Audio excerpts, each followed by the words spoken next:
ప్రజల చేత ఎన్నుకోబడ్డ కాంగ్రెస్ పార్టీ, కాంగ్రెస్ ప్రభుత్వం ప్రతి నెల 6,500 కోట్ల అప్పు ఇన్స్టాల్మెంట్ కడుతూ వారు చేసిన అప్పుని మనం తీరుస్తూ ఉన్నాము.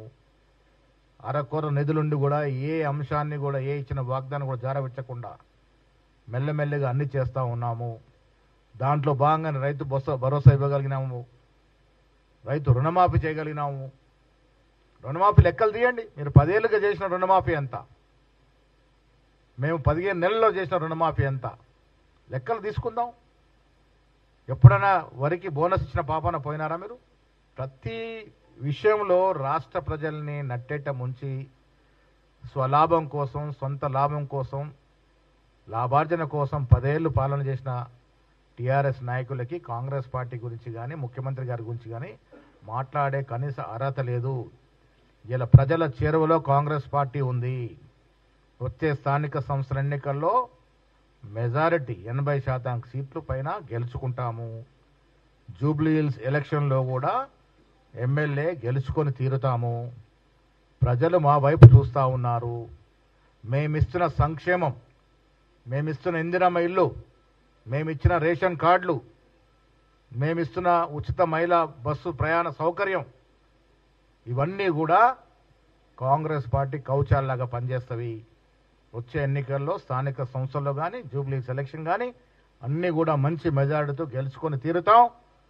ఇంకా ప్రజలకి చేరువై మేము ఇంక ఇవ్వాల్సిన వాగ్దానాలన్నీ కూడా ఇచ్చి 5 ఏళ్ల నాటికి ఇదే తెలంగాణ యావత్ ప్రజానికంతో శబాషి అనిపించుకునే ప్రయత్నం కాంగ్రెస్ ప్రభుత్వం చేస్తుంది. ఇప్పుడు ఈటెల రాజేందర్ గారు బీసీ బిడ్డగా చెప్పుకుంటాడు. నేను ఇవాళ మీ ద్వారా వారికి ఒక సూటి ప్రశ్న. చిత్తశుద్ధి ఉంది కాంగ్రెస్ పార్టీ కాబట్టి 2 చట్టాలని అసెంబ్లీలో చేయగలిగినాము. ఒకటి స్థానిక సంస్థలో 42% రిజర్వేషన్ ఇస్తూ, ఒకటి విద్యా ఉపాధిలో. 2 ఎక్కడ ఆగిన ఈటెల రాజేందర్ గారు? మీరు పార్లమెంట్ సభ్యులు కదా, కేంద్రం లాగితే ఒక్కసారన్నా అరే కిషన్ రెడ్డి పక్కన పెట్టు, నువ్వు కానీ మీ బండి సంజయ్ కానీ కేంద్రంలోకి వెళ్ళి మా 2 చట్టాలు ఇక్కడ ఉన్నాయి ఇవ్వండి, మా బీసీ జనం కాడి నోటికాడి ముద్ద లాక్కోవద్దని అడిగిన పాపన పోయినరా? ముదిరాజ్ బిడ్డగా చెప్పుకుంటావు కదా నువ్వు. ఇంకేం ముఖం పట్టుకుని ఇలా ఎన్నికలు నిలబోవు అవి. అరే మా చిత్తశుద్ధిలో లేపం లేకుండా 3 సార్లు మేము చట్టాలు చేసినాం, ఒక ఆర్డినెన్స్ ఇచ్చాం, జీవో వచ్చి ఎన్నికలకు పోతా ఉన్నాం.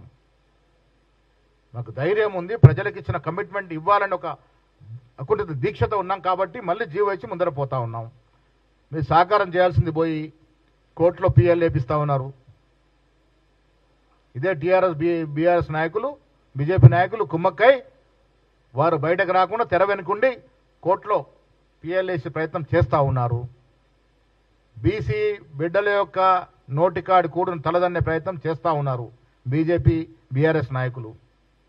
ఎందుకు కేంద్రం దగ్గరికి వెళ్ళి అడగట్లే మీరు?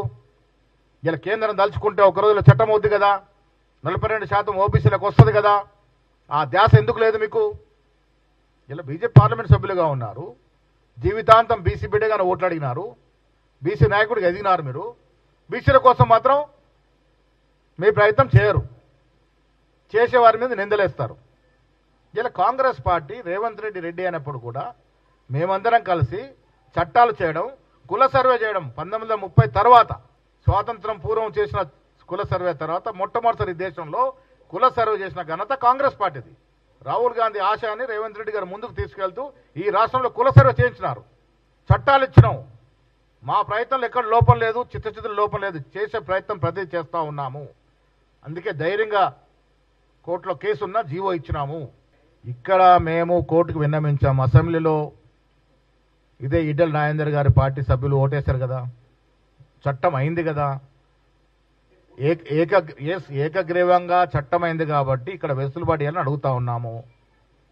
మేము 3 చట్టాలు తొక్కిపెట్టింది ఎవరు? కేంద్ర ప్రభుత్వం కదా, బీజేపీ ప్రభుత్వం కదా. ఒక ఆర్డినెన్స్, 2 చట్టాలు అక్కడ, 3 చట్టాలు అక్కడ తొక్కిపెట్టబడ్డాయి. దాని గురించి ఎందుకు మాట్లాడాడు ఈటెల రాజేందర్? బండి సంజయ్ ఎందుకు మాట్లాడతలేడు? ఏంటి మీ చిత్తశుద్ధి? బీసీల పట్ల మీకున్న చిత్తశుద్ధి ఏంటి? మీరు బీసీల గురించి మళ్ళీ మాట్లాడే హక్కు మీకు ఎక్కడిది? ఇలా మేము ధైర్యంగా బీసీలకు ఇవ్వాలని ఒక మొండి ధైర్యంతో ముందుకు పోతా ఉన్నాం, ప్రతి ప్రయత్నం చేస్తూ ఉన్నాం. దాంట్లో భాగంగానే జీవో ఇచ్చాం. మళ్ళీ ఎందుకు పోయే ఈ వేళ కోట్ల పిఎల్ ఎంచుకు ఆపే ప్రయత్నం చేస్తాం. ఇప్పుడు నేను విజ్ఞప్తి చేస్తా ఉన్నాను అన్ని పార్టీలకి, బీసీల కాడి నోటుకొచ్చిన ముద్ద తలదనొద్దు, అందరూ సహకరించండి. 42% రిజర్వేషన్ ఎన్నికలు పోదాము, బీసీ వాళ్ళకి 42% ఇచ్చి తీరుదామనే సంకల్పంతో ఉన్నాం. కాబట్టి మాతో కలిసి రాక మీరు దొంగ నాటకాలు ఆడితే ప్రజలు గ్రహిస్తలేరా ఇది? మరి బీజేపీ రాష్ట్ర అధ్యక్షుడు స్వాగతిస్తే మరి ఆయన ఎత్తుతున్న ఈటెల గారు దాన్ని ఎలా తిరస్కరిస్తారు? బీసీ వ్యతిరేకిస్తున్నాడు. అరే తమిళనాడు తరలో మనం కూడా చట్టం చేసుకుందాము. ఇక్కడ 56.33% బీసీలు ఉన్న అఫీషియల్ డాక్యుమెంట్ ఎస్టాబ్లిష్ అయింది. వారికి అందాల్సిన ఫలాలు వారికి అందాలని రాహుల్ గాంధీ దృఢ నిశ్చయంతో పోరాటం చేస్తూ ఉన్నాడు. అరే కేంద్రంలో ఉన్న రాహుల్ గాంధీ పోరాటం చేస్తాడు, రాష్ట్రంలో ఉన్న రేవంత్ రెడ్డి ఉబరాట పడుతున్నాడు ఇవ్వడానికి. బీసీ బిడ్డలు మీకేం నొప్పి అని అడుగుతా ఉన్నాను నేను. మీరెందుకు ముందు రావట్లే? మీరెందుకు మాతో చేయగలిపి ఇది సాధించుకుందామని చెప్పట్లేదు? ఆ ధైర్యం ఎందుకు లేదు మీకు? ఈటల రాజేందర్ గారు, బండి సంజయ్ గారు, అరవింద్ గారు ఎందుకు జవాబు చెప్పరు దీని మీద? ఎందుకు ముఖం చాటేస్తా ఉన్నారు? ధైర్యం లేదా మీకు? మోడీ గారు బీసీ అని చెప్పుకుంటారు కదా, మన మోడీ గారి దగ్గరికి వెళ్ళి అడిగే ధైర్యం లేదా మీకు? మీరు నిజంగా కలిసి వస్తే ఒక్కరోజు చట్టం అవుతుంది. ఎందుకు దీని మీద శ్రద్ధ వహించట్లేదు?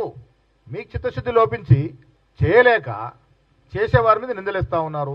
కాంగ్రెస్ పార్టీ ఈరోజు కూడా committed, we're committed for 42% reservation. ఏదో ఒక రకంగా ఇవ్వాలన్నదే మా తాపత్రయం, మా యొక్క ప్రయత్నం. ఆలోచిస్తాం, దీంట్లో కాంప్రమైజ్ అయ్యేది లేదు. 80%లో 42% ఇచ్చి తీరాలనే సంకల్పంతో ఉన్నాం.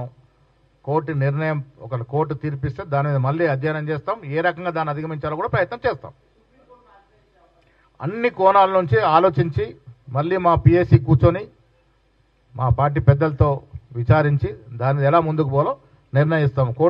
తీర్పు రాకముందు ఎందుకు కోర్టు తీర్పు పాజిటివ్ వస్తుందని ఆలోచిస్తూ ఉన్నాను. ఎన్నికలకి కోర్టు అవకాశం ఇస్తుందని ఆలోచిస్తూ ఉన్నాను, ఆశిస్తూ ఉన్నాను. ఆ రకంగా అవుదామని కోరుకుందాం.